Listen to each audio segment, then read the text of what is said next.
മതം അത് ഉപേക്ഷിക്കണം. ഉപേക്ഷിക്കാം, പക്ഷെ ആര്? ഞാനോ നിങ്ങളോ അതോ നമ്മളോ? നമ്മൾ ഉപേക്ഷിക്കണം. അങ്ങനെ പെട്ടെന്നൊരു ദിവസം മതം ഉപേക്ഷിച്ചാൽ കുഴപ്പമാകില്ലേ? എന്തു കുഴപ്പം? എവിടെയാണ് നമുക്ക് മതം വേണ്ടത്?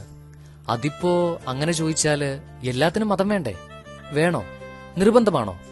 ചികിത്സിക്കുന്ന ഡോക്ടർ സ്വന്തം മതക്കാരനാകണമെന്ന് നിർബന്ധമുണ്ടോ? ഇല്ല. ആരായാലും അസുഖം ഭേദമായാൽ മതി. വിശക്കുമ്പോൾ ആഹാരം തരുന്നവർ ഏത് മതക്കാരനാണെന്ന് തിരക്കുമോ? ഇല്ല. വിശപ്പടങ്ങിയാൽ മതി. വിദ്യ നൽകുന്ന ഗുരുവിന്റെ മതം ചോദിക്കുമോ? ഇല്ല. ഏത് മതക്കാരനായാലും അറിവ് പകർന്നു തന്നാൽ മതി.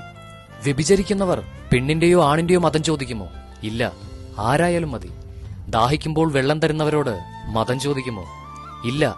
ദാഹമടങ്ങിയാൽ നന്ദി പറയും. വിൽക്കുന്നവർക്കോ വാങ്ങുന്നവർക്കോ മതമുണ്ടോ? ഇല്ല. വിൽക്കുന്നവർക്ക് പണവും വാങ്ങുന്നവർക്ക് വസ്തുവും കിട്ടിയാൽ മതി. രക്തം സ്വീകരിക്കുന്നവർ മതം ചോദിക്കുമോ? ഇല്ല. ജീവൻ രക്ഷപ്പെട്ടാൽ മതി. തമാശകൾ കേൾക്കുമ്പോൾ സ്വന്തം മതക്കാരാണ് പറയുന്നത് എന്നറിഞ്ഞിട്ടേ ചിരിക്കാറുള്ളോ? അല്ല. ആര് പറഞ്ഞാലും തമാശയാണെങ്കിൽ ആരും ചിരിക്കും. നോവിന് മതമുണ്ടോ? ഇല്ല. ആർക്ക് നൊന്താലും നോവുന്നവർക്കറിയും.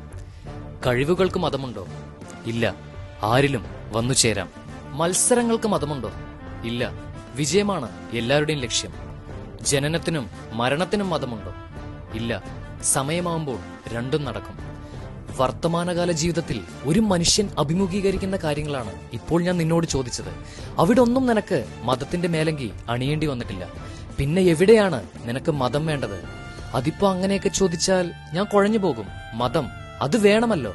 മഴയ്ക്ക് മതമില്ല, പുഴയ്ക്ക് മതമില്ല, സൂര്യനും ചന്ദ്രനും മതമില്ല, മണ്ണിനും വിണ്ണിനും മതമില്ല, പകലിനും രാത്രിക്കും മതമില്ല, കടലിനും കാറ്റിനും മതമില്ല, മൃഗങ്ങൾക്കും ചെടികൾക്കും മതമില്ല. പിന്നെ ആർക്കാണ് മതമുള്ളത്? മനുഷ്യന് മാത്രമാണ്. വിവരവും തിരിച്ചറിവും സംസ്കാരവും ഉണ്ടെന്ന് അഹങ്കരിക്കുന്ന ചില മനുഷ്യജീവികൾക്ക് മാത്രം.